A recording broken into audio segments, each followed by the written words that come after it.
Good morning, everyone. Today's Monday, November 8th, 2021. The time is 9:02 a.m. This is a special meeting agenda with the Kootenai County Sheriff's Office and, of course, led by our Sheriff, Bob Norris.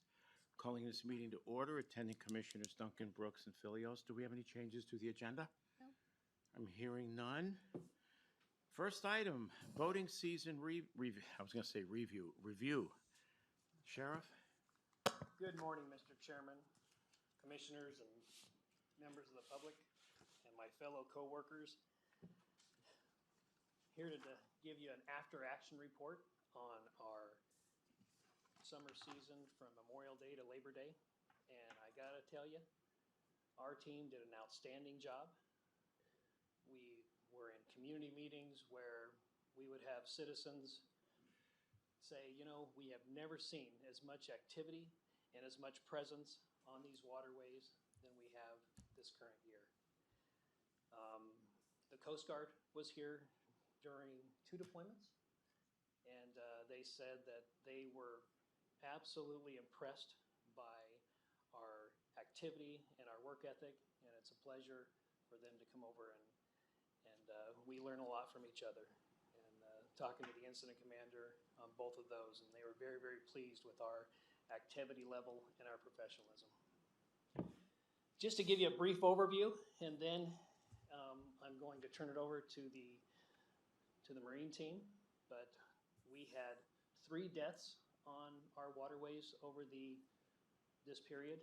Each one of them had a nexus to alcohol, and each one of them had a nexus to no flotation device, no personal flotation device. So we were unfortunate to miss those, but doggone it, maybe we'll reduce that number in the future. But that's pretty good. About a third of all of our waterway hours went to the Spokane River, and part of that we were able to reduce the amount of boat incidents on the Spokane River by half. So we went, we were absolutely reduced those 50%. We had 0 deaths on the Spokane River. And we had an increase in OUIs on the Spokane River from 3 from the previous year to 15 in 2021.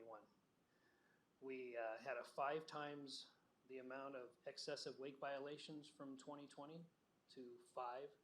And just to keep in mind, we were only able to enforce that about the first week of August. So. And why is that?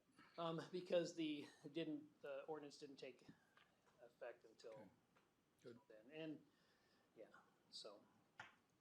But we are very, very happy, and I am very, very proud of the work that the men and women did. When you consider that, in fact, one day, I think we had our academy for the Marine part-timers. This individual went out for a couple of days, and he says, you know what, this isn't for me. And he goes, this is too dangerous, too much liability, and I think he went back to being a commissioner somewhere, didn't he? couldn't do this work anymore. But no, he actually just said, you know what, this isn't for me. So we did run 1 short for the season. Just decided that law enforcement wasn't for him. But with that, that's kind of a broad overview. I'm going to give it over to our Marine team commanding officer and sergeant over there, Lieutenant Will Klinkfuss. Morning, Commissioners. How are you? Good morning. I'm the Programs Lieutenant, Will Klinkfuss for the record, and Sergeant Ryan Miller, he's the Section Sergeant. So we're going to give you a quick little briefing on how we did during this last summer.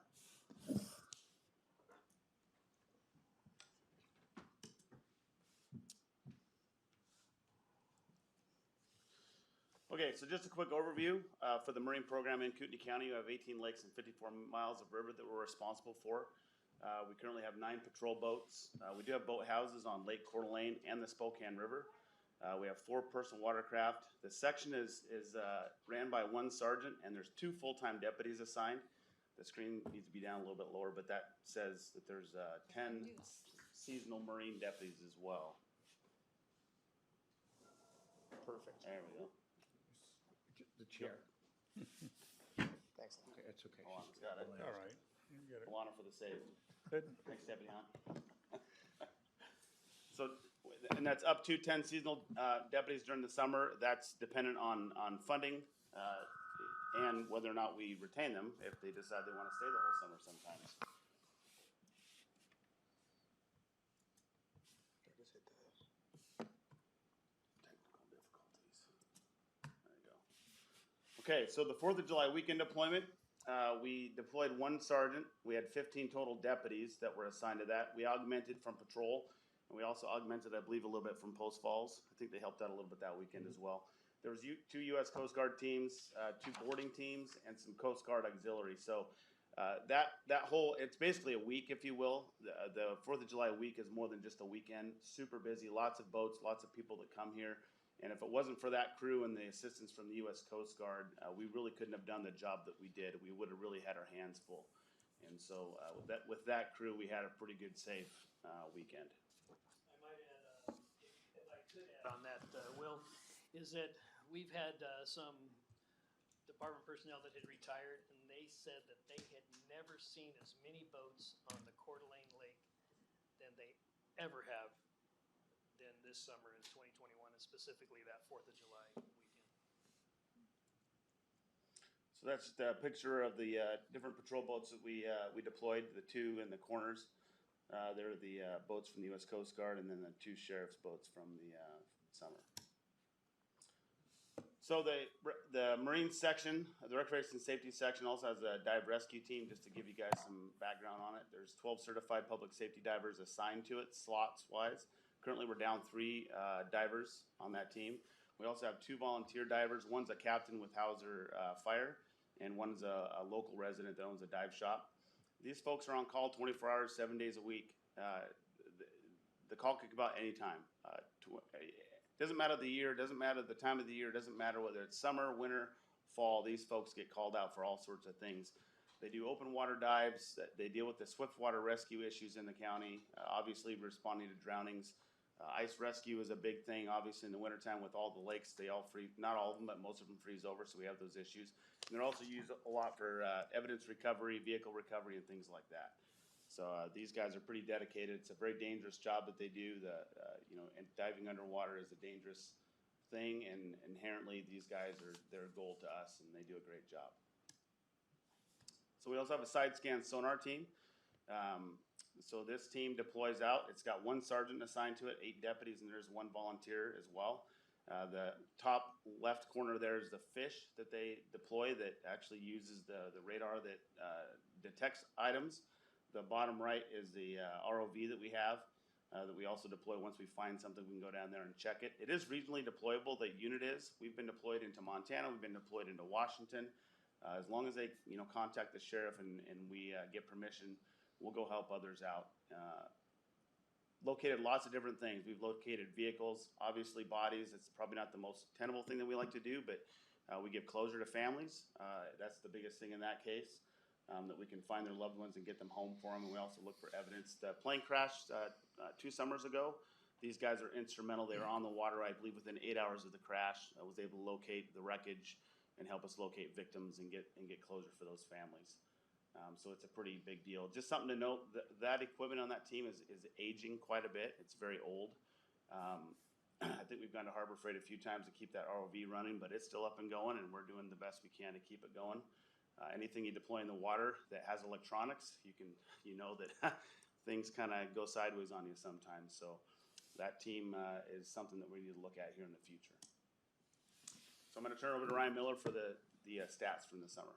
All right, Sergeant Ryan Miller with the Rec Safety Section. This was my first season running the unit here, so I had a lot to learn, and I'm still learning. Our citations this year, the 410 total you see down at the bottom, that's all total citations written by the section. Water-related specifically was about 350, a little over that. You can see Spokane River, we have 142 that were written directly on the Spokane River. previous seasons, we did not track the citations by waterway. This is the first season that we did that. We'll continue to do that in the future. But as you see down on the bottom, 107 citations were the total numbers written in 2020. Part of that was we had more deputies this year. In addition, they had the plane crash last season, which was almost 2 weeks where there was not as much enforcement going on because they were spent on that. And then you can see the numbers taper down when we go to the other parts of the county. The three main, the two main are the Spokane River and Lake Coeur d'Alene.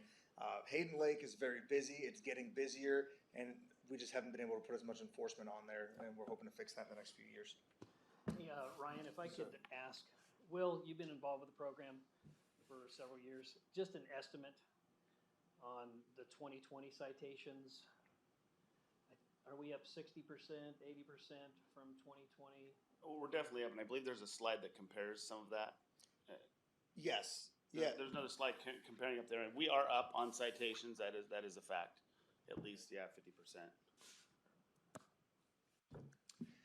Okay, so here are the citations broken down by waterway.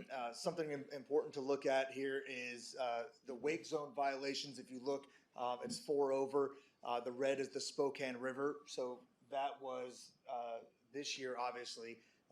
Now that we have the enforcement and something that we can enforce, we did enforce on that as much as we possibly could. Like the sheriff pointed out earlier, it was towards the end of the season when we actually had something that we could enforce by the time all of that was done. And then the others, just pointing out, Coeur d'Alene is busy. I mean, that's especially the north part of Coeur d'Alene. It's where we're putting, we're having to put a lot of our resources because that's where a lot of the boats are. Spokane River is as well. What you'll see here is Hayden Lake. Again, citations are way down. And that's because we just haven't been able to have as many deputies on that body of water. It does need it. It has been under patrolled, and that's partially because we've been putting so much towards Coeur d'Alene and now having to put so much towards Spokane River as well. Here's the patrol hours, and I do have a 2020 breakdown to 2021. As you'll see that, Lake Coeur d'Alene is about, not too far over. It is, we did put more on. We had more deputies this year, so we were able to put more resources towards that. Every other body of water pretty much you'll see is pretty close from a year prior. We were down on Twin Lakes by half almost. The one area that you can see where we put a lot more resources towards was the Spokane River. Nearly 1,000 more hours on the Spokane River, and it is busy. There are issues in the Spokane River, but there are other issues as well. Hayden Lake, again, like I'm saying here, is over or under patrolled, and we need to put more onto that.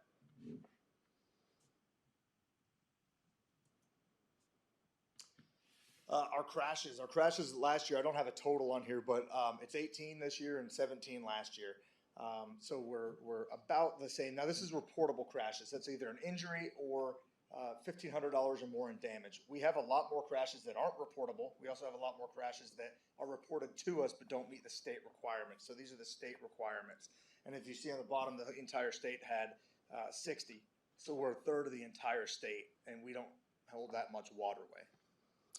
It's something to note as well on the crashes, and like Sergeant Ryan said, that it doesn't take much to do $100 or $1,500 worth of damage to a boat to make it reportable. That's a very minor thing generally. And in the injury category, that's anything that takes anything more than first aid. So it doesn't take much to make it a reportable boat crash. It looks like we had a lot of boat crashes, but if you dug down into what the crashes were, what they included, the hazardous violation crashes aren't really happening. We don't have a lot of issues there. But there are reportable boat crashes just by statute, just because of the way if somebody falls off of a boat and drowns, it's technically considered a boat crash. It's a fatality boat crash. Does that make sense? Even though 2 boats didn't crash, there wasn't a hazardous, violation there. So the boat crash statistic can kind of be a little bit, can be not easily understood. What can you tell me about the 2 crashes on the Spokane River? Involving jet skis. One of them was a rental. There was a father and daughter. The daughter hit the father. The other one was a jet ski and a boat. The boat most likely was operating too close to the jet ski. Jet ski made a quick turn. Okay, was that the one where he bailed off? Okay, so I don't remember. there were two that I'm aware of.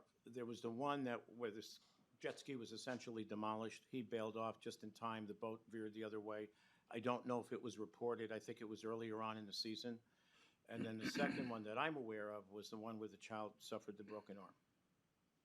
Are That those- was the father-daughter, the broken That arm. was the The other one, I'm not father-daughter. sure, could be the other one. But what you point out, Commissioner, is we sometimes find out about these things through the grapevine. We don't always get them reported to us. If there's not a major injury or medical dispatch to it possibly, or we've had it later on, we find out they've been taken to the hospital with some big injuries and we still don't get it reported to us. And so unless they make the actual report, we may not know about it. Okay. Understood. Operating under the influence, you'll see these numbers were really high this summer. The entire state last year reported an additional 4 over ours, and then this year, again, an additional 4 over what we reported. Last year, we reported a total of 36. So, again, 40 for the state, and then 57 for the state this year. We held 53 of those. The Spokane River went up a bit.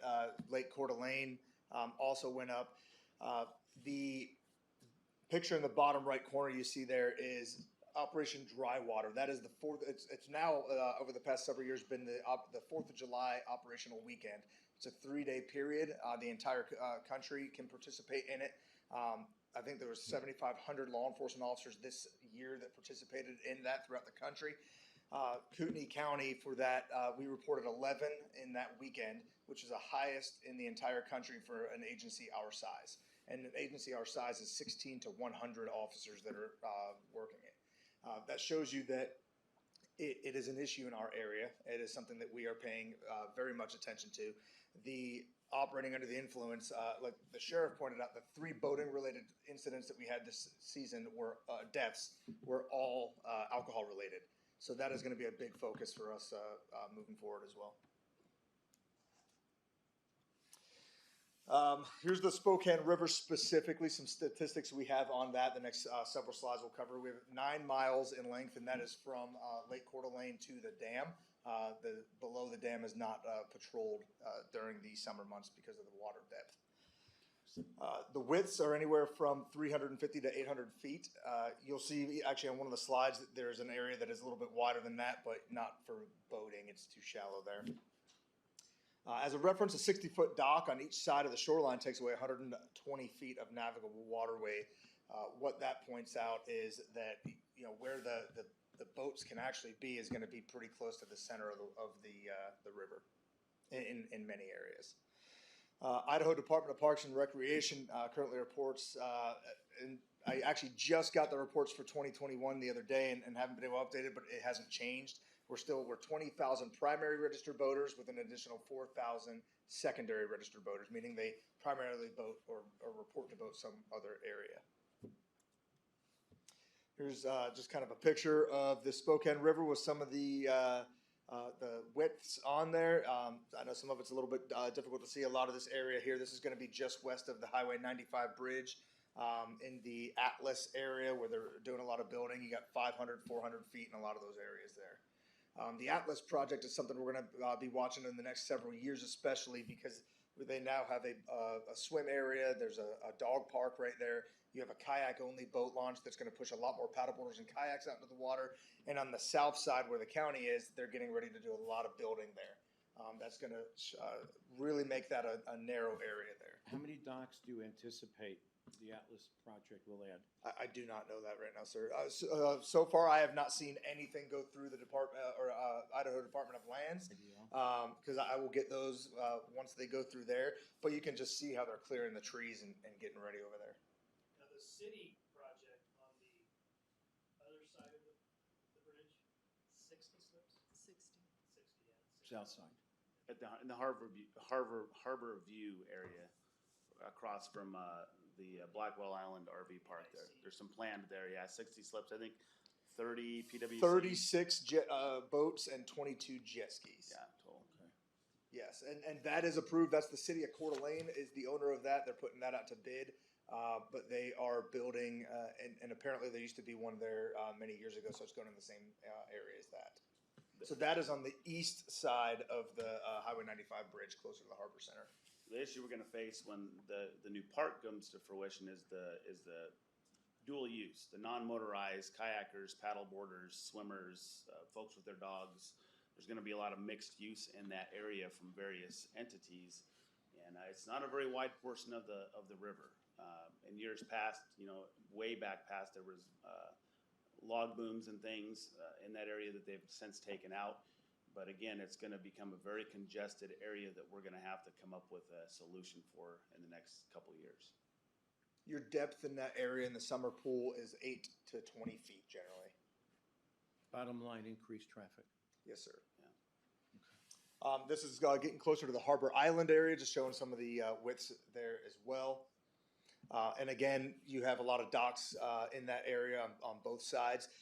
One new project that the Bureau of Land Management is adding here is going to be a swim area dock. It's actually the only lot there that doesn't currently have a house on it. It's all BLM property, and they're looking to add a pretty large dock there and make that a swim area. So, when your boats are coming around the corner there, that's going to end up being, they're going to have to kind of take that into consideration there as well. So again, just adding more congestion there. All right, some more stats here. This is Spokane Rivers specifically. I also put some diagrams on here to see.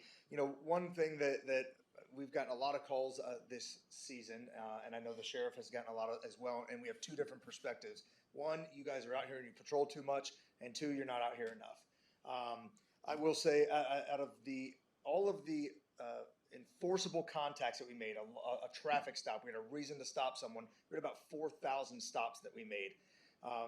That's the graphic on the right there. You see 9% resulted in a citation. So that was close to that 400 citations.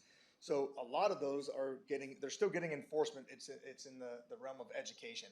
So we're educating instead of writing citations on some. Part of that is the severity of what is going on. Another part of that is there's so many other violations occurring, so we have to get on to the next one.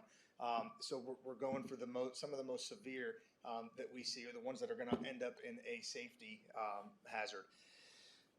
Question I put on the bottom: do we issue too many citations, or is the population growing? Well, obviously that's what it is. We all see it, and our total contacts for the entire season, I did not have this on here, but 18,000 contacts. So that is just contacting different vessels, people on paddle boards, tell them to get their life jackets on, really quick contacts. We have over 18,000 estimated contacts. Again, 4,000 stops and then about 410 total citations. Some of those citations are multiple citations per stop, but that's the total violations that we wrote for. You'll see, again, the excessive wake went up. Last year, it was more of an education. We had that new ordinance this year. The ordinance changed. We had to wait for some time towards the end of the summer, and we went out there and made some specific emphasis patrols where I myself was out there on a jet ski. We had rangefinders, and we were issuing citations. That was a very heavily cited weekend there. I have a question on the Yes, excessive sir. wake citations. Well, 0 to 5, obviously, we weren't doing it last year. Correct. And so, do you have any idea as to the vessel type? Was there a dominant vessel type? 5 is not a very big sample, and I get that. Yes, sir. But was it bigger boats? Was it? We had a combination. You had a combination. I would say it was probably almost a half and half. A couple of those were your boats that were wake surfing, and then several of them were your larger. I think one of them actually that I saw was a 42-foot vessel. So some of your larger vessels. And these were nowhere near the center. These were your very egregious, really close to the docks, the ones that were going to cause a safety issue.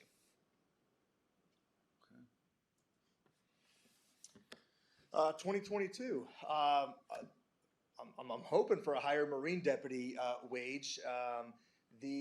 It's very difficult in recruiting. I was recruited for 4 years prior to this. I still do a lot of recruiting. I've been at NIC 3 times in the past couple of weeks. And I've probably talked to a total of 15 students that are interested. It is very difficult because of some of the other jobs that are offering higher wages. We don't offer benefits for this seasonal position. It is a nexus into a full-time position with patrol or the jail, but that can only go so far in some cases. of those 15 that he spoke with, if we get 6 more applications, then we'll have half a dozen. So as of right now, none of them are even remotely Correct. interested in 17, 15 an hour. That's very correct. I noticed though that it's advertised for $18.50 an hour. Yes, we added that on there. We were even hoping to go a little bit higher. The sheriff wanted to go higher than that. But as you'll see the very bottom here, I just on Friday got our new numbers that we're getting for RBS, and we are going to be significantly lower this year. The entire state received 840,000 last year, and this year it's 650,000 for the state. We did. Our numbers were no one else came anywhere close to our numbers. Any other county did. So we didn't lose as much as we would have lost, but there is going to be about almost a $30,000 difference at the end of it. Actually, I think it's $18,000 less this year, which we're having to replace a bladder on a boat and a jet ski, and that's $40,000 right there before the season starts. We have other things we're working on as well. New permanent boat slip on Hayden Lake. The city of Hayden is putting together $60,000 towards building a permanent boat slip, covered. It's going to be restricted access. That is going to be instrumental in getting more deputies on the water and easier deployment. Currently, if we're responding to something, it could take an additional 20 minutes to get that boat on the lake. This is going to give us a permanent slip. I'm also currently working. I have an addition of it will be new to us, but a used boat. The Navy, I was up there last week, and they're getting rid of several of their boats. It would cost nothing to get one of these vessels, but then it would cost some money to get it powered and outfitted, ready for us. I am going to be going to some other entities around the lake in Hayden and see if they're willing to assist us in that project. That would get a permanent vessel on the lake to where all I would have to do is provide the people to get to it. It'd be a lot faster. And again, I would love to get the Marine deputy numbers. Last year we had 9. We usually try a goal of 10. I would like to get it up to 12. That'd be 6 teams. That way I could put a permanent team on Hayden. You see the other challenges. That's going to be a difficult thing, but we're still working towards that.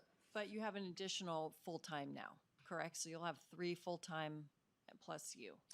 That is the plan. So the third full-time is assigned to the detention facility. She is currently going through training, so I believe that is the plan, but I don't know how the training, you have to get her through all the training in the detention facility first. But you have funding for a full-time position. The sheriff made that happen, yes. Yeah. That was funding that's coming out of the detention. So this is a detention deputy that's going to be coming over to Marine for the season. Okay, but we got that third SRO, and that's what we kind of talked about, making that third SRO I a believe what you're full-time. referring to, Commissioner. Some Yes. of that salary would come out of either the vessel account from the state funds or from the RBS grant, the Recreational Safety Border Grant from the U.S. Coast Guard. And so we should note that the Marine program is solely funded on user dollars, no tax revenue, no property tax revenue. And we forecast, when we get the forecast from the IDPR on what our Recreational Safety Border Grant will be, then we are told, hey, you can afford this many Marine deputies with those dollars. Because you got to take into account, we pay for fuel out of that, wages, all the equipment that's needed. We're going to be almost $20,000 down from what we had last year. So that may affect, one, how many Marine deputies we can fund. Secondly, some of the equipment we need. And thirdly, we may have to dip into the fund balance of the vessel account to help offset some of these costs. And those dollars are not, there's only so many there. And if we start digging in there to pay for full-time staff out of that, you can really start dwindling down those funds quickly. So I guess what does 2022 bring? A lot of the issues we see on the Spokane River are property damage issues, right? They're not boater safety issues, and the program is funded for boater safety dollars, right? Not necessarily protection of property, even though that's in our mandate. So we may need to look at asking for general fund dollars to help pay for some of these extra deputies to protect property, to protect docks, to protect shorelines and things like that. The vessel dollars are only so much. There's only so much there. And if we start paying full-time folks, those dollars are a lot higher versus the seasonal Marine deputies. Right. But I guess where I'm coming from is you already have 2 in the program, and then the new SRO from Lakeland. That position would come to Marine for the summer. How we slice the pie, yeah. Okay. Yeah. Okay. I intend, yeah, she is very experienced. She comes with 2 years already. So would I like to see her in the Marine program during the summer? Absolutely. Okay. Keep going. All right, what we'd like to prepare for this next season, more patrolling of other waterways. Our other waterways, we have 18 lakes and 54 miles of river, as we pointed out in the first slide, in this county. And the Coeur d'Alene, Lake Coeur d'Alene, and the Spokane River get the majority. So, but there are other boaters, and there's other, we're actually, the dive team has responded to the chain lakes more than we have in the past several. I've been on the dive team for 11 years. And the past 2 years, we've responded to more calls for service down there, injuries or deaths. And it takes us so long to get down there because we don't have someone already down in that area. Finding some other ways, you're going to hear a presentation here in a little bit that's going to give us a really awesome option to be able to get down there a lot quicker. But right now, we're just having to look at putting more people on other bodies of water. Increase education, more boater safety classes, and possible incentives. The past couple of years, especially the COVID year 2020, we had 19 students for the entire state that we taught. They have online classes now.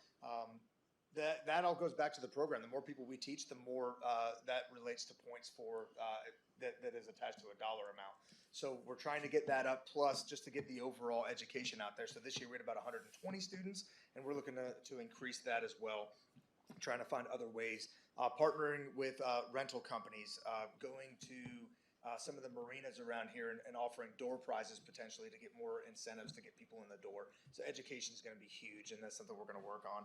And then increasing social media as well, since sometimes that's the only way that we can get out to some people, with events being less than they have been in the past.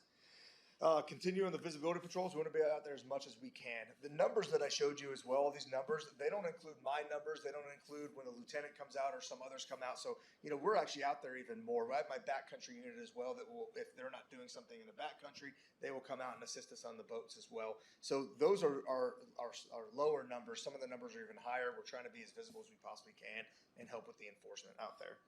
And then partnering with user groups. This is something I'm stealing from the backcountry side of things. You have the four-wheeler clubs and the snowmobile clubs. If I can get out to the surf clubs and the fishing clubs, or anyone else that gets together in a group and does the sport, the activity that they want, I want to see how we can help to better educate them and make it a safer and more fun experience. I just want to also point out the more patrolling of the other waterways. Historically, I've been part of the Marine program for many, many years. And what we're seeing with the chain lakes, Twin Lakes, Spirit Lake, Hauser, with Coeur d'Alene, Lake Coeur d'Alene, Spokane River, and even Hayden getting so much more busy, people are branching out. They're finding the other lakes that weren't found before. The lakes out on the chain, those were fishermen lakes 10 years ago. Well, now everybody has found them, and the calls for service are getting higher and higher in those lakes. Spirit and Twin are getting a lot more traffic than they used to before, so our calls for service are going to become more intense as time goes, and we almost can't afford to continue pushing 1/3 of our deployment resources to one portion of the county, i.e. the Spokane River. We're going to have to give those citizens some relief in some way, shape, or form. We're going to have to do it through planning, figure out how we can be more efficient, use other resources, but that's the future of Kootenai County. I've got a lot of friends that fish on the chain lakes, and they said they can't even fish out there anymore. Mm-hmm. There's so many power boaters and people out there doing other recreational activities. It's getting difficult for them to do what they do out there as well. And so we're going to have some of that headbutting possibly in the future as well. The non-motorized is blowing up in the nation, right? The paddleboards and kayaks are getting very prevalent in not only Kootenai County but everywhere else. So I'm working with the sergeant, and we'll be reporting to the sheriff here soon. We're going to come up with a 5-year plan of what we want to see, what we want to try and strive for over the next 5 years, and hopefully we can give you guys some insight into where we need to go for some more funding. All right, final slide here is going to be just 3 projects that you're going to be seeing me and some others sitting in front of you talking about this season. One of them is some type of move over or slow down law for boaters when approach of a law enforcement vessel with the emergency lights on. Currently, we've had several ICRIMP insurance claims against us for damaging vessels. We're tied up next to a vessel for an enforcement action, and other boats are flying by us. Right now, there's no law in this state. There are several other states, many other states, that actually have a law that says they must come down to a no wake when approach of a law enforcement vessel. We'll work on how far that ends up being, the distance wise, but we're asking them to come down to a no wake until they pass us, and then we can bring it back up. And then also safety. We had an OUI operating under the influence stop, actually Deputy Wallace back here, and I came to assist him. There were so many people on this vessel that were about to fall in the water that he had to stop and delay his entire investigation for safety reasons there. So that's a law that we're going to be working on, seeing if we can get a county ordinance passed to help with that. Second one's going to be the impoundment of vessels, similar to the one we just had passed with snowmobiles. Currently, if someone pulls into someone else's dock and leaves their vessel there's not really anything we can do about that. We can ask them nicely to move, but there's not much that we can do as far as removing that vessel. If someone pulls their car into your driveway, we can tow that vehicle because they're blocking your driveway and your access.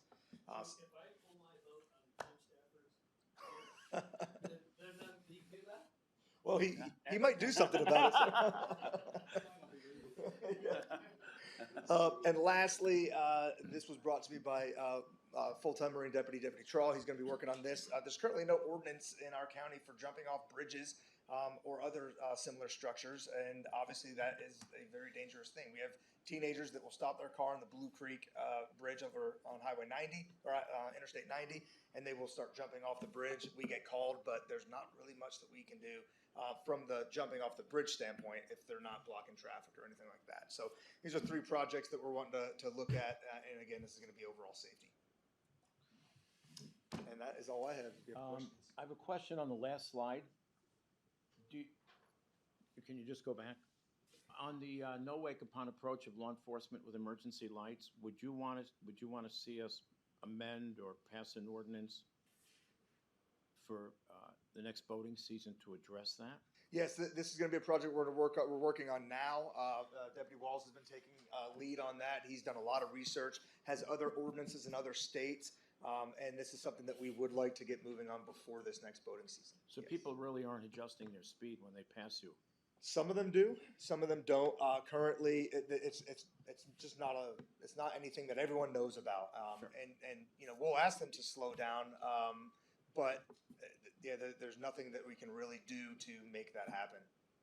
So the current law that's on the books, and I don't know what the speed limit is, but it does call for the reduction of speed if you're passing another vessel within a certain distance, but you're saying that's insufficient. So it's 100 feet on the lake, it's 50 feet on the river. So, and this one, it would just be doubling that. But there were even some states that had greater distances on that as well. That's just something that we're going to look a little bit more into before we do present that officially. Just kind of something that we want to give you guys a heads up on. Okay. The current ordinance could work, but the problem is when we're on stops, we're next to another vessel. And the problem is when those wakes come at us and we're trying to fend each other off, that's when the dangers happen. We've had, in years past, we've had fingers get caught between boats, arms get caught between boats from the vessels doing this while we're trying to conduct a traffic stop. And also, like it's pointed out, we've had some damage claims we've had to pay out, because we've damaged a citizen's boat during the stop because of this. So enhancing that ordinance to a move over or slow down, specifically when we have our emergency lights on, I think is going to be needed. Okay. Leslie, any questions? I do. Can you go back to one of the first slides where you were talking about, maybe another one. It was one of your OUI slides that there was like a discrepancy in the numbers. So, Yeah, Oh. I know which one you're talking about. With this, yeah, right here. So you had 10 and 20 and 15, but yet then you say you only had 4 last year. Or on another slide. Yep. I have to look at that one.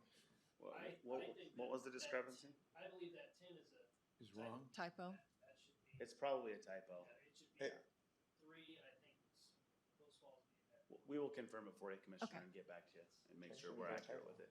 Thank you. And then the other question is the 5 very egregious close to docks. Would that have been a violation had the 150-foot rule Yes. remained in? So the new law didn't really change those. That So, aspect. and the sheriff, I think you wanted to speak a little bit more to that as far as the, so what the new ordinance, you had some, a good explanation on that one. It is very difficult to be, if we were out there looking for these violations for the new ordinance, we would not have any time to do anything else. It's like stopping speeders for 2 miles of the speed limit versus the 10 miles of the speed limit. We have to get the most egregious. There's so many other violations in the entire county that are happening. Sure. And we base our enforcement on measurables, Mhm. such as, deaths and boat crashes and injuries and what have you. Those are our measurables that we have Yep. deployed personnel, whether it's on the water or if it's traffic on the highway. Okay, your mic wasn't Oh, on, I'm so. So Might we, wanna repeat- yeah, go ahead. we base our deployment on measurables such as deaths, serious injuries, property damage, as it pertains to boat collisions and what have you. As 100% of these boat safety grants are boater safety. Right. Boater safety. Right. So that's how we base our measurables on deaths and injuries. Okay, I think that was it for me. Bill? No, good report. I feel like we're, it's one of those things, they'll light at the end of the tunnel, but it's not the end of the tunnel, it's a freight train. And it's headed straight for us in terms of traffic Oh, yeah, on the 100%. Spokane River and on all waterways in Kootenai County. It's gonna get very dangerous out there. And I thank God we got through one season without a death that wasn't alcohol or flotation related. I mean, we didn't have an accident kind of death. Yeah, and I contribute a lot of that to a lot of our enforcement efforts and a lot of our visibility out there. We surpassed any amount of enforcement from previous years significantly. But we know that these people, I've seen the Spokane River and I can't get down on the river anymore, but I see people going through there like there's no such thing as a no wake zone. Right, yeah. And it's like when I'm driving and I see some people going down my street and on the residential road, they're going 55. And I always say, I wish there was a cop here, or I wish I were a cop because I'd pull that guy right over. I see that a lot on the river. I have contacted the Post Falls Highway District and asked them to be proactive with their small launch that they have off of Riverview, because originally that was built for about 8 trucks and trailers. Well, they fill up that 8, and now you've got 20 and 30 trucks and trailers parked on both sides of there. So I've asked them to be proactive, and I've had conversations, informal conversations with the city of Post Falls about their launch at Quinlan, about allowing some vehicles with trailers to park in other areas, and then they transport bodies to Quinlan. So it's a comprehensive approach. How about did you keep any track, or would you please in the future, of where these violators are, their residences? Is that We can possible? track Let's see that. if we can track. Pardon? We can track that. I mean, I don't know, but I suspect you're getting about 60-70% from out of state. Well, interestingly on that, there's mandatory boater education in Washington. And so we do find that the Washington boaters are educated. They know more generally than the Idaho boaters do. Doesn't say that they're not the violators. We don't have that statistic, so I can't tell you what that. I was going to say, division would they be, know but- they know flotation devices are absolutely required. Pend Oreille, are they half our registered boater numbers?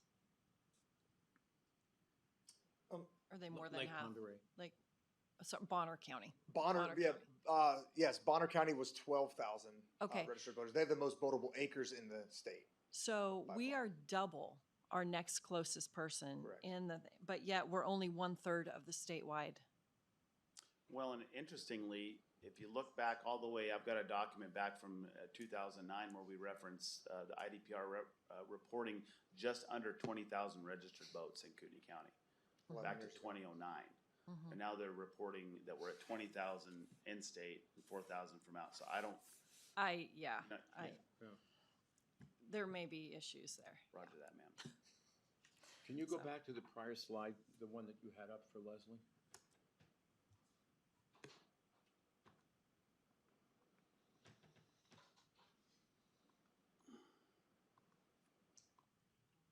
Yeah, the one that showed the violations. Well, that's operating under the influence. You wanted. Yeah, the one that had OUI, yeah. Go ahead. I don't know which one you're, This one or a different one? is it this one or the different one? No, it was the one that had them by category. That one? This one. Well, okay, that's close enough. Okay. Okay, so what I was concerned about, and I think you might have answered it on this one, was citations issued for violating the 100-foot no wake. Specifically on the Spokane River. Is that the fourth category? Yes, that was, yeah. Yeah, that would be all wake zones. Yeah, so these are broken down. This is all wake zones, like the life jacket violations. There are many different types of life jacket violations out there. We put them all into one category. So we did not break them up into subgroups. So this would be all wake zones violations. So it could be the excessive wake violation. It could be a standard violation going. Yeah, it could be excessive wake within 100 feet, excessive wake outside 100 feet. But I think we're talking about the wake zone, 1, 2, 3, 4, fourth category. Fourth category. I'm actually specifically referring to the 100-foot no wake Okay, on the Spokane River. on the Spokane River, yeah. Do you have any stats on that? We do not break them down. We up didn't into break it down that no. far, but we can get them for you if you'd like, Commissioner, Okay. specifically for that code. Anecdotally, were there a lot of violations of the actual no wake zone, There are a lot of violations of the actual no wake zone. Yes, sir. Of the 100-foot rule. Yes, the sir. 100-foot rule? Okay. Yeah, if you can provide that, I'd appreciate it. PWCs are one of the highest number. I'm sorry? PWCs, jet skis are one of the highest Personal number that we watercraft, cite okay, for that yep. specific ordinance violation. Surprised. And you know, this is something just when you're going up or down the Spokane River, something that you'll see. Are there wake surf boats on there? There are. The majority of the ones that we were coming into contact with were going down the center of the lake or the river, excuse me. But I'll tell you where you see a lot of wake that is coming together and making a large wake is when you have multiple vessels passing each other. And I know we've said that before as well, but that you're just getting more and more boats on the Spokane River. Sometimes that is difficult to see it, you know, which vessel it's coming from. But when you see multiple passing and that wake converging, that's where you're seeing a lot of wake, a large wake. I mean, we had several weekends of operations where we were in plain clothes, and I remember Gerald was out there, and we were out there on the operation. Then we thought we'd take a break, grab something to eat, and then there was a personal watercraft that went about 25 feet from the dock, and boom, you know, and we were had already parked to come inside to grab something, and sure enough, but there are some. We have to be creative in getting some of those, because when they see the sheriff boat out there, it's like that police car that's at the corner of a stop sign. And say, well, you're going to get pretty much compliance there when that police car's out there, but as soon as that vehicle leaves, they're going to roll through it just like they normally would. So there are some challenges to an excessive weight. Nice. Any other questions? I also noticed, because I swim in the lake, Coeur d'Alene, 3 to 4 times a week, typically off Coeur d'Alene Lake Drive, and I've noticed dramatically increased presence. Right. And what's also interesting is, since we've been so involved with wakes, I'll typically watch a boat when it's even 200-300 feet from shore, easily within a so-called safety area. And then I watch that wake as it hits. It accelerates and it amplifies, and it's interesting. You know, and I've never really paid much attention to it before, but just because this has been such a hot item, I look at it when I'm in the water and I say, goodness, there's a lot of physics involved here. And certainly as the wake comes into to the shallows, you can see the acceleration of the wake and the amplitude increasing at the same time, which is fascinating. But anything else? Thank you very much. Appreciate it. And is this available to us? We can provide it to you, yes, Public sir. record, okay. I'm going to change something a little bit different here. I'm going to move public comment specifically with regard to the boating season review so that folks don't have to hang around for the next topic if they don't wish to. Would anybody care to speak regarding this specific topic? Jim, go right ahead, please. Yeah, do you have a mic? No, yeah, just take the, Yeah. There's no that's mic up good. there? there's a mic on the table, you're fine. Okay, great, thank you. Yep, you're fine. Name and address, Jim, please. My name's Jim Stafford, and I'm representing today the River Friends 2019 specifically, okay? And I just wanted to comment on, number one, I think that there was increased presence. And about a month ago, I got a call from the sheriff after I had sent a letter, or our group had sent a letter out to our members, and he was a little upset that I didn't talk about all the good things they'd done. Well, I honestly was not aware of all the things that they had done, and I'd asked for a copy of it, and I didn't get it. But today I can see, Sheriff, that you have done a great job. I mean, you've improved and you put the effort in, with one exception, okay? And the exception is on the Spokane River, the excessive wakes. And the sole purpose of River Friends 2019 is to get control of those excessive wakes. And during our conversation, you several times mentioned that it was the commissioners that had said that it was okay to wake surf on the river. And if I read the ordinance as it's written, and if a boat is in a wake surf mode, it's creating an excessive wake. And what I would like, if the commissioners could, if in their own words,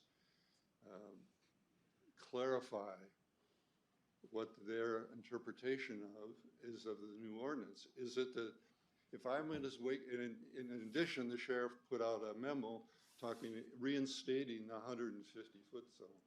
And what he said, if you're 150 foot off the deal, you're unlikely to get a ticket.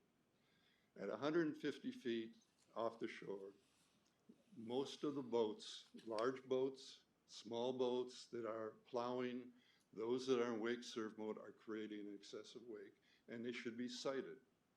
And so what I'm asking the commissioners, if they would, if they could, for the sheriff, clarify what they meant when they talked about wake surf boats on the river. My understanding is they can be on the river, they can operate in a normal mode, but if they're creating an excessive wake per resolution 2021-63, they should be cited. Can I have a comment? I would say excessive and damaging. Those are two that I was thinking excessive and damaging. And yes, I think they should be cited if that they're determined to be excessive and damaging, and that's up to the observing deputy. I can't decide. It's like somebody going down the road. I'm not qualified to say that guy's probably going 50 and that one's going 45. I'm not qualified. But excuse me, you asked me to comment. Let me comment. And I think we've got time now. We've gotten through a boating season that could have been dangerous, could have been deadly because of excessive and damaging wakes. It wasn't. But there is increased enforcement on all waterways. And the Board of Commissioners, our responsibility is the Spokane River and every other waterway in this county. So we can't just focus on, I'd like you to come and focus on my street for speed control, but I know that's not feasible. So we have a little place to take a breath here and regroup and restate for next year, and I'm all in favor of that. Yeah, with your input too, and the Steigers, and it's important. We just don't go, oh, we've got it covered. It is not covered. It is not settled. So I'm up for round two.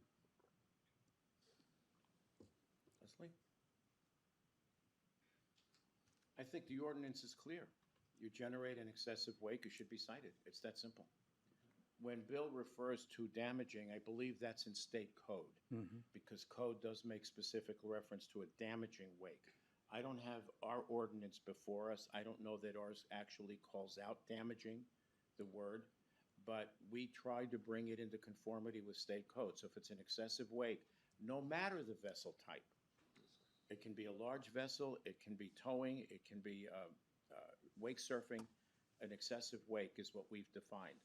And what we did is we gave examples of those activities or those practices that could generate an excessive wake, like perhaps riding full ballast. But that might apply to a wake surf boat. But then on the other hand, if you're dealing with a larger boat, they could be traveling at a speed where they're bow up and they're generating an excessive wake.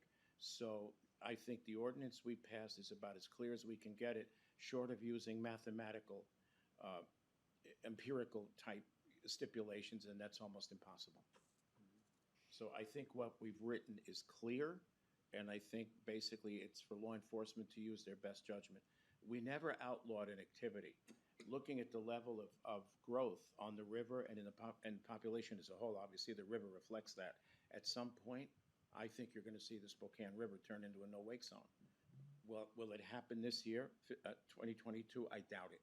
But at some point, with the docks being added and the traffic increasing, I don't know how law enforcement's going to be able to do their job unless it turns into a no-wake. What's fascinating, when you look at other parts of the country, not just the West, but the East and even other nations, rivers and rivers of this type and this type of width or varying width are typically considered thoroughfares. So in some cases, any type of activity such as wake surfing is typically disallowed for that reason, because they're considered thoroughfares, a way to get to and from your property. We haven't done that. We haven't come any close to banning a particular activity. So I don't see that happening in the near future, but in the distant future, unless the growth rate abates, I see it turning into a no-wake zone. I don't think it's going to be this board, but I think at some point there's not going to be any choice. Well, I think we tried to come up with a middle ground. Right. Okay? And I think that rather than a no-wake zone, one thing that I don't think anyone has supported is that you're going to have to, the next step is no towing. Okay, I think you need to take it in some logical step instead of just pushing the button. I mean, we have no towing on the Kootenai River, and both the previous sheriff and the police chief at Post Falls, that was their original position, is to have no towing on the Spokane River. So I think there is a middle ground to continue to work to, but we're asking that the sheriff enforce Resolution 2021-63 as written. Okay, thank you. Leslie, did you want to say something? Just that wake surfing not being outlawed, you can actually wake surf without the ballast full and without that. I know a couple kiddos and little ones who can do that. So that's one thing. The other thing is if the sheriff comes to me and asks for no towing Friday, Saturday, Sunday, then I will definitely consider that. But as that was one of our suggestions, that no towing, no wake surfing, Friday, Saturday, Sunday, and holidays from 10 to 6. Yeah. So I think that's pretty reasonable. I think at this point, your team may want to get together and really discuss that if you think that's, something that needs to go forward, or you think that the amount of patrols and what you guys did was effective this year, and we don't need to take that step yet. Could you clarify with Mr. Stafford that he understands that the board has no right to tell me what I, as the sheriff, to enforce, not to enforce? Or Speak up, I'm sorry, I didn't. Mr. Stafford understands that. okay, perfect. Because you were asking them to ask me to enforce it, but Do you want a response? no. That's it. He says that he understands okay. that you're not in a position to tell me what to enforce and not enforce. Okay.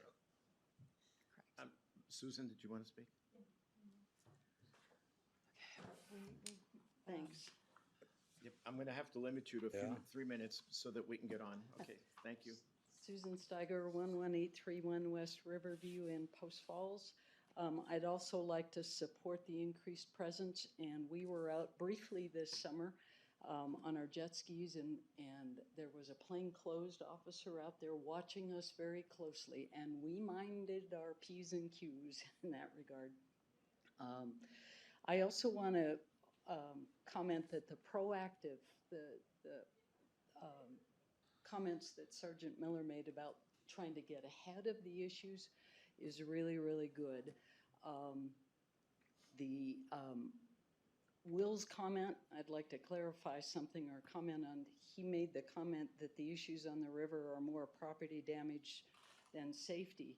I will tell you that a wake that is energetic enough to cause property damage is unsafe anywhere on the river. And it doesn't matter whether the boat's in the center of the river.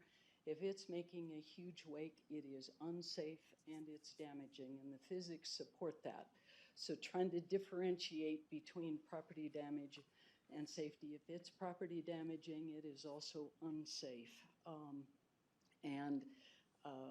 I will also say another kudo. We look closely at the officer's report on the September 5th incident, the boat and the jet ski. Very serious injury to a young child that could very easily have been deadly, as by the way could the surf boat swamping the other surf boat. That could have easily been deadly. So you have two very serious near-miss incidents. The officer did a really good job on the September 5th incident of putting all the data together and drawing what we think is a really supportable conclusion. But I will tell you, I was out on the river taking some pictures ahead of time, something I was doing for Sergeant Miller. And in 10 minutes, an hour ahead of that accident, there were 7 boats making very egregious wakes, more than 4 feet high, coming over our seawall. In 10 minutes, 7 boats doing that just an hour ahead of that accident, and that is typical any day. It's worse on weekends, but there's enough boat traffic now that those kind of conditions exist anytime on the river. So I would recommend that as we work to get ready for the next season, you get the word out that you will enforce boats making excessive wakes on the river. No question, no ask, and every time you enforce it, it becomes public knowledge. People don't violate school zone violations because they know that they will be stopped no matter what. You need to get the same sense on the river. So make it clear you will enforce it. And you can then move more of your resources to other waterways because it is clear, black and white on the river. Thank you. Thanks. Thank you. Okay, I'm going to move on at this point. I'm going to put an end to public comment. We need to get moving because we've already taken over an hour. So thank you, everyone. Appreciate it. Thank you, Sheriff. Thank you, deputies. So that concludes our 2021 boating season review. We'll move on to the second item, which is a discussion item as well, which is to discuss the possible purchase of a helicopter to assist KCSO operations. Sheriff, go right ahead, please. The only disclaimer I'd like to make on this is that this has been in discussion for many years. This is not a recent. Which one, the first one or this one, the helicopter? All of the above. All of the above? Okay. Yeah. So, yeah, you know, and I gotta admit, at first I just wondered if we were there yet, and seeing the activity and seeing what happened just a couple of days ago. Had we had an air unit up there, would we have been able to get there in time on the woman off of Windsong and the 3? I don't know, you know, so yeah, so this has been in the works for a while. I will pass it over to Lieutenant Mark Ellis, and hopefully you'll have some questions and we can discuss it. Thank you, Sheriff. Good morning, Commissioners. Good morning. So as the Sheriff's saying, yes, this has been a project in our brains for several years now. We did wait until we had a sheriff that did support this idea, and that's kind of why we've decided to work over the last year to propose this.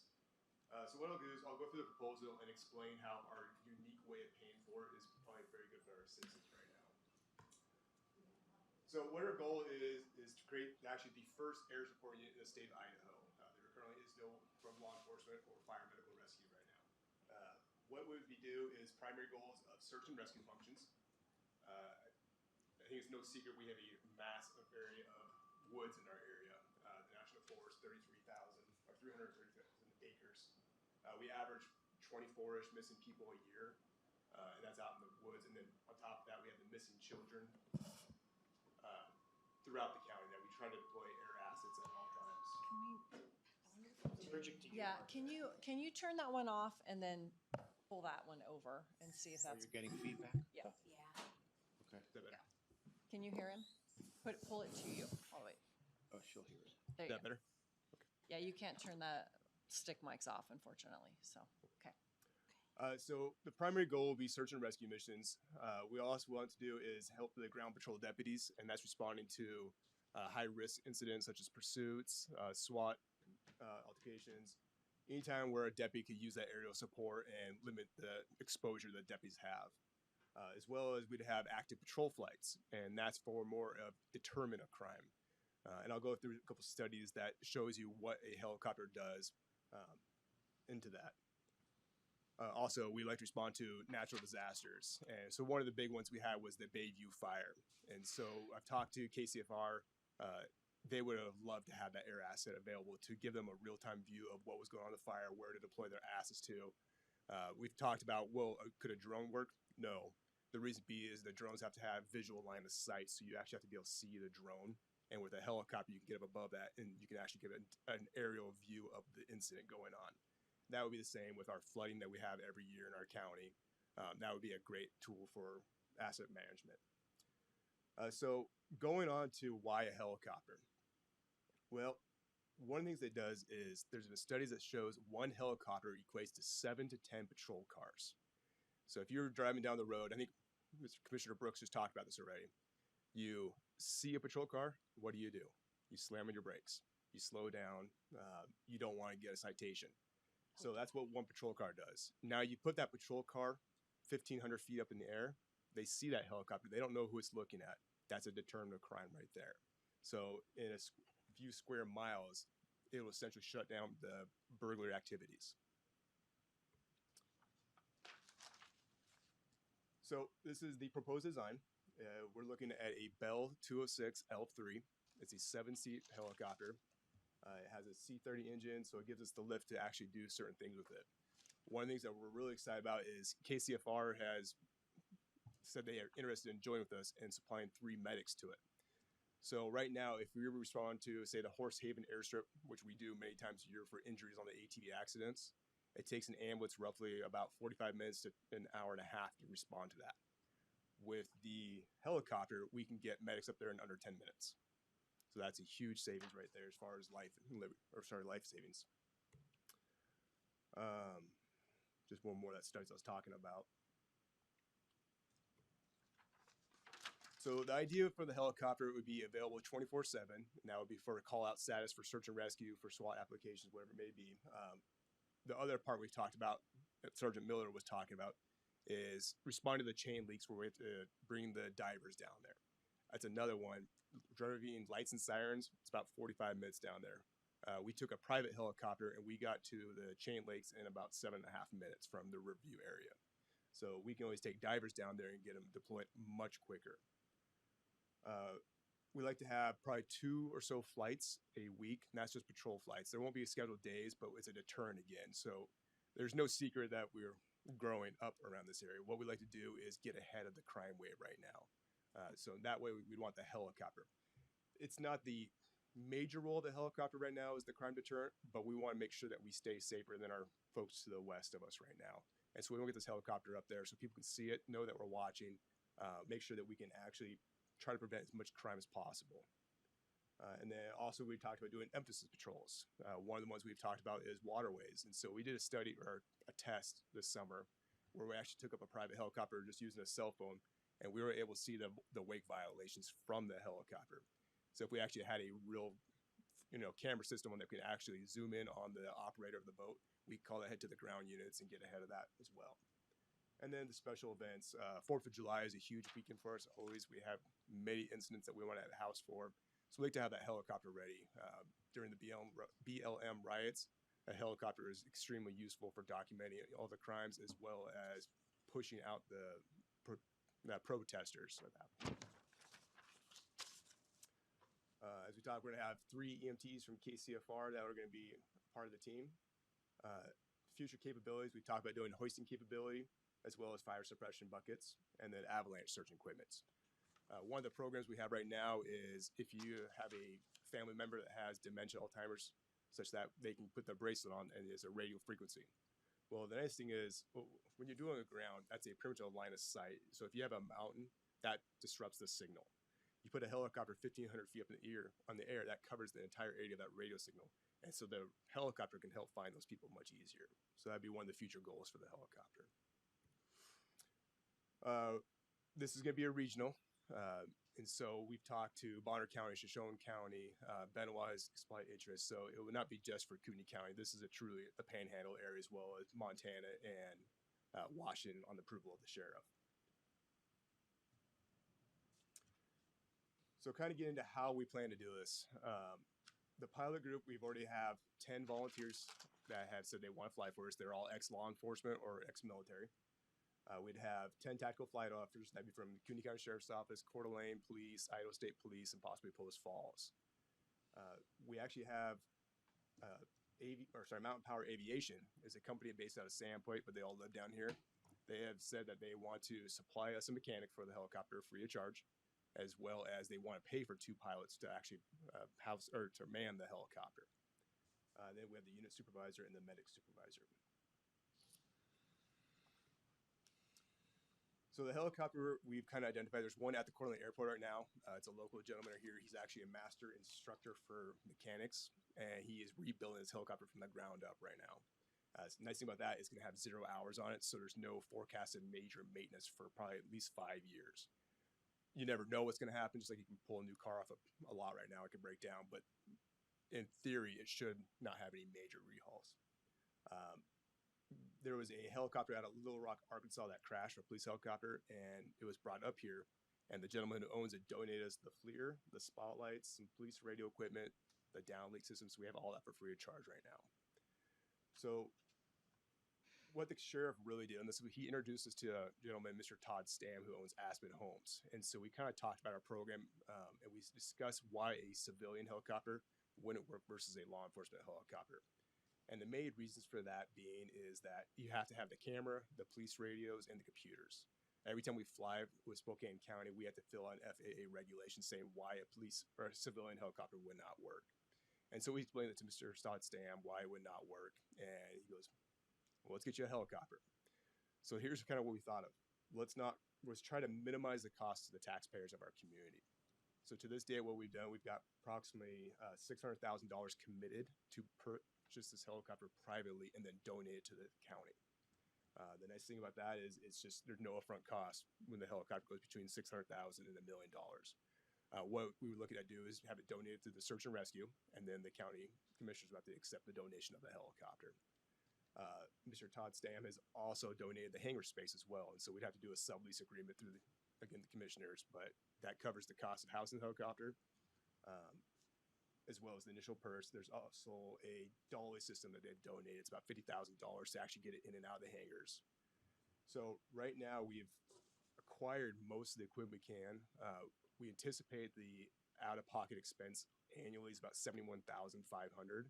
That becomes from the county commissioners. $31,000 of that is the insurance for the helicopter, and then we'd be asking for $40,000. $10,000 that currently goes to Spokane County to use for their helicopter right now. We'd ask that to be converted over to our helicopter, so it'd be an additional $30,000 we're paying right now. And what that would go with for basically fuel and lubricants. So Spokane County, when we started with they started out with a $90,000 a year budget, but that also included the maintenance labor costs. The nice thing is ours is being donated for free, so all we have to pay for is parts, lubricants, and then the fuel.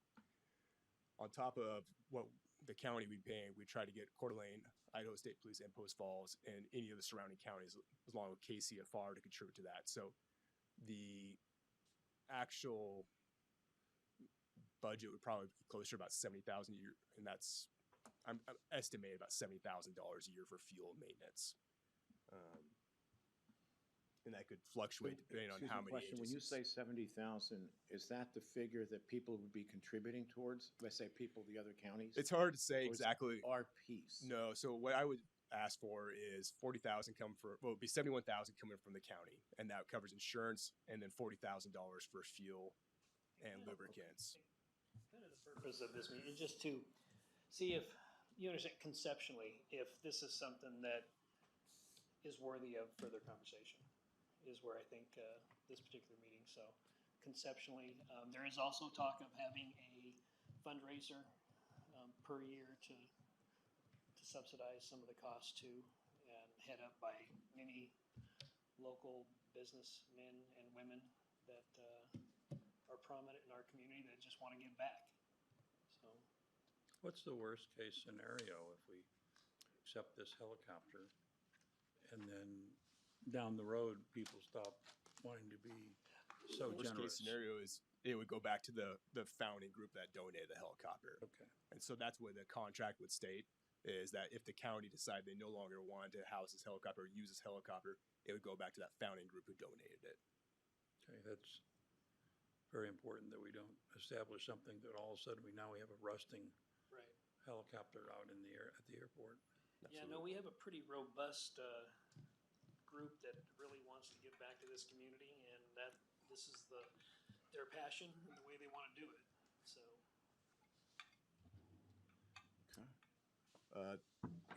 The additional equipment needed would need the Nomex flight suits. There's some boots, some gloves, jackets, certain stuff that has to be rated for air unit worthiness. Approximately 10,000. There's grants out there for like the night vision is a large expense, and we've already been approved to purchase those through a Stone Garden grant, so that covers the larger purchases.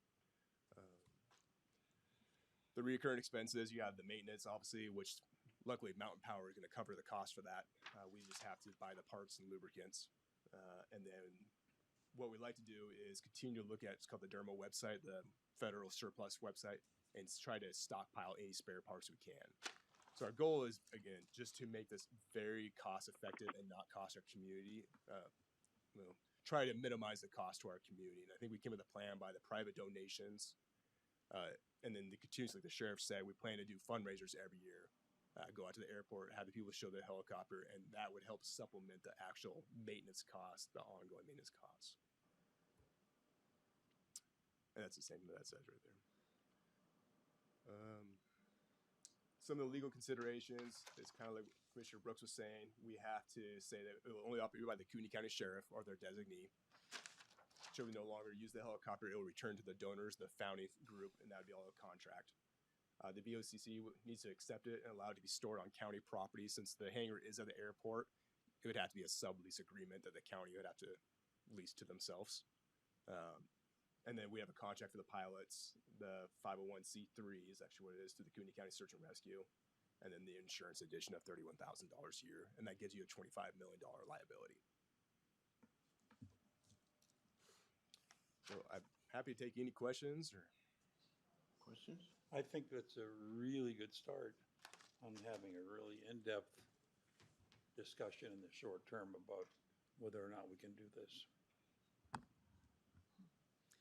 So can I just go over that? Tactical flight officers are just officers who are trained, and then they're just called up when they're needed. We're not Correct. hiring more officers. We're not doing anything like that. no additional personnel. Though it's a collateral duty. The sheriff's office will train them.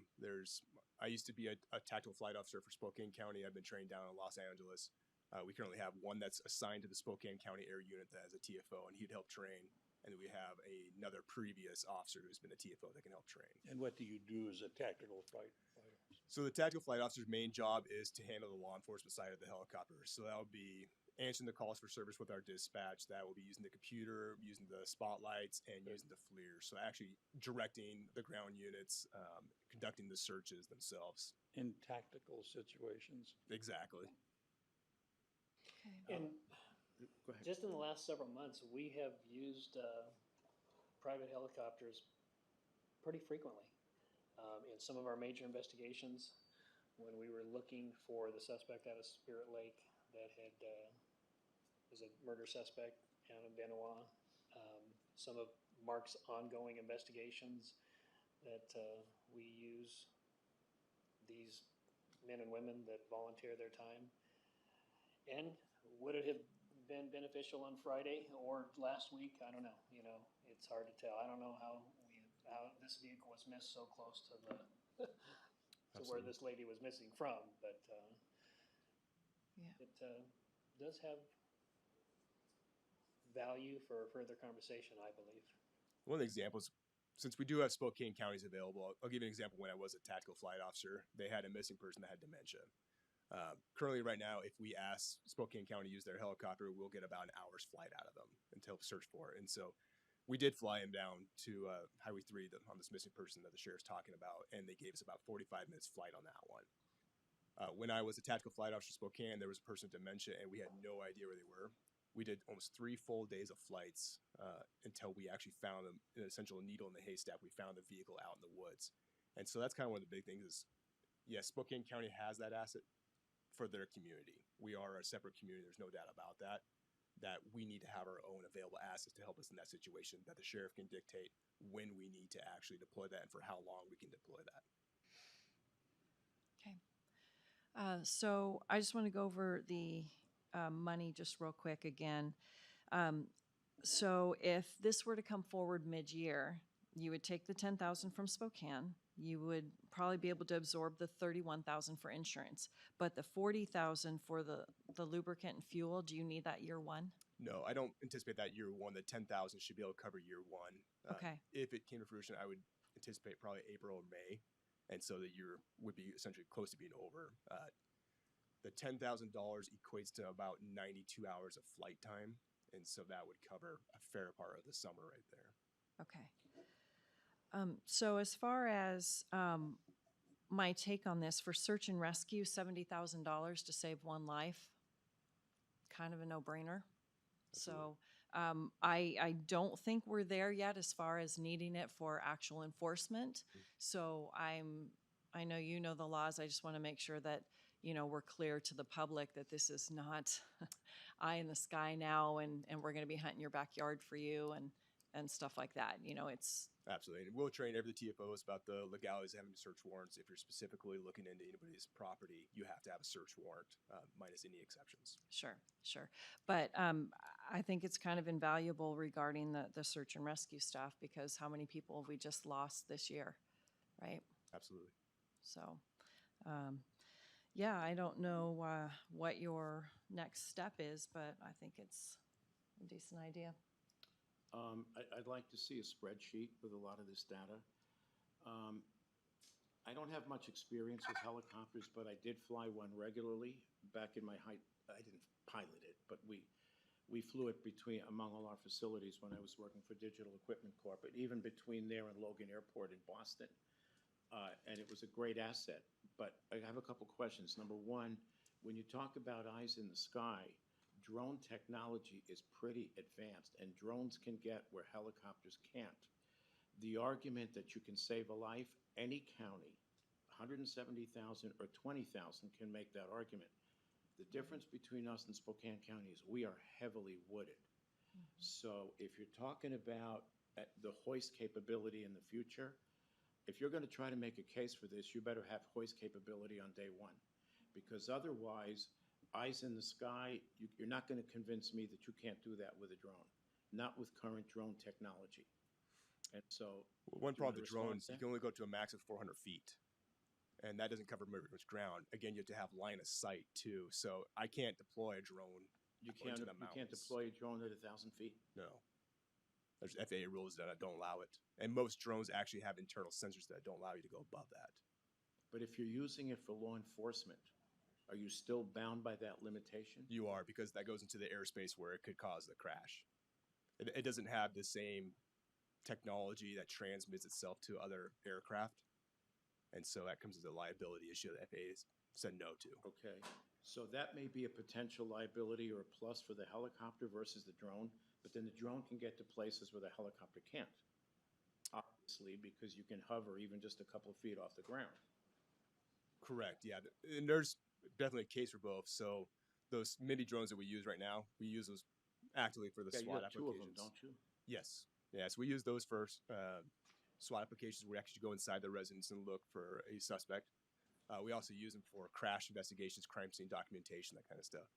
The 400 feet, it's very limited. So the drone's roughly 17-minute flight time.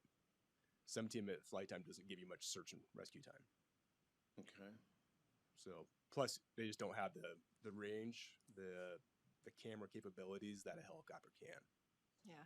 So I also was thinking, you know, my husband works for Civil Air Patrol, and they have flights, and they'll go all the time. But the difference is, a life flight helicopter is an ambulance. It is not the EMTs that are going to work on the person. So having the capability of having this, finding the person and being able to deploy a medic right then and there, you may end up, you know, saving, well, definitely, you know, at least an hour by the time you call the medics and the ambulance and all that. So that's kind of how I've gotten to this place. Yeah, we do have some things, but this is just one more piece, I think, for our growing community and for the amount of people who I think are just going to get lost. Absolutely. Coming forward. And what Mark didn't say on the 45-minute drive to, or flight time, what's an average response time for Spokane? About an hour to hour and 15 minutes. Having a house at Coeur d'Alene, our goal would be under a half hour each time for our response. The other thing too is nowadays vehicle pursuits are getting more and more dangerous. And so if we can have a tool that's going to allow us to back off pursuits on the ground and be able to find the person, I think that's a benefit as well. Absolutely. Yeah, I mean, I'm fine with further discussion. I just have, you know, some tough questions, and I've used medevac because, and again, I was in the National Guard, but when we would go up to Camp Drum, which was upstate New York, and fire the artillery, the ground was very rugged, if you will. Okay, and we had cases where guys would literally just fall out of a truck, and we had to call in medevac, and it made all the difference. I don't know that it was life-threatening, but certainly probably minimize the injuries. So, I mean, I can understand the value. I just want to make sure that it's truly justified for a county of our size and in our topography, just the general nature of what we do here. I mean, I can't argue. Obviously, a helicopter person. My next-door neighbor, former, flew for LAPD for, I think, somewhere around 30 years. And so, you know, basically what he did was chase bad guys. But clearly that's a more congested area. Pursuits are certainly a lot more safer there by helicopter than by vehicle. And I buy it. It's just that let's put together, if we're going to pursue this any further, let's put together the case, not just monetarily, but I think also from the standpoint of, you know, are we ready for this sort of thing? I think Commissioner Duncan said, one life is worth it. And we already proved that we have dozens of these missing people every year. I understand that purchasing a helicopter is a lot of money out of cost, but that's what we came with, this alternative plan that the citizens have came to us and said, yes, we see the need for this. Let us fund it for you. And then we'll make sure that you guys are take care of the county. And so I think that's a big thing. The citizens right now are telling us they'll pay for this. And that's fine. And if you're going to pursue the funding thing, and this goes back to the spreadsheet, I'd like to see something where there's some level of assurance for at least a 5-year period. I understand that it goes back to the donors if they don't do it. But if we're going to undertake this, let's make it a longer-term commitment, and let's see if they're willing to go along with that. Yeah, and I will do my best to get that to you. A lot of it's kind of, how do you foresee that? Is because, yes, we're going to try to do donations. You're absolutely right, and that's my concern. So if an individual is saying, for example, I'm going to make my hangar space available to you for 5 years. Next year, I drop dead. What are you going to do? You've got to have a plan B. And that's where our plan is right now. We talked about, so that's why we want to make sure that the commissioner supported this. And my next step is contracts. And so start getting all contracts. You'll see that in writing that they're all willing to sign a 5-year lease to us at the hangar, the maintenance costs, the maintenance costs with Mountain Power, that they're willing to do at least 5 years maintenance contract with us. That's my next step. Okay. Yeah, because funding goes away, the bird goes away. So. Absolutely. Okay, so further discussion. I guess we're fine. That's what you're seeking. Is that correct, Sheriff? Yeah, just direction. Do you guys have anything else to add? Public comment? Alana, you wanted to? Can you come to a microphone? You can step, yeah, just come. Thanks. Permission to talk about this, so I'm hoping it's okay, but You're still part of the public. You may be uniformed, I'm but just. getting paid right now, but it's That's very okay. important for everyone that's watching this online to think about all of the floods that we've had, all of the fires that we've had. And not only in the law enforcement, the search and rescue, where we've gone and recovered people, that flare is instantaneous. Why do fire departments have them? So they can find bodies in the smoke. Why would law enforcement and search and rescue need it? Why do we care about floods? Well, if someone wrecks their boat, you get there with a helicopter and save that person, or find them, search the river. Like you said, Commissioner Duncan has said it, it's one life is worth it. You're spending that much on a car, one of our vehicles. Why wouldn't you put that much into another asset that we can use for the whole county, not only in search and rescue or floods or fires or any incident that happens, it's instantaneous. Why does the governor have one? Because he needs to get places now. He needs to view those things. Why wouldn't the commissioners want to join our crowd and be on that helicopter and show the citizens that we care when there's an incident that happens here? We can take people and our responders to go view that flood or that fire, instantaneous. And we have our representatives that are willing to volunteer and the citizens to pay for it, just like they do at the hospital every year with their Christmas parties. We would have an annual event to do the exact same thing. There's not much to ask for our community. They've already done all the footwork. People have already said yes. We're just asking for support from you, like Commissioner Duncan says, it's well worth it.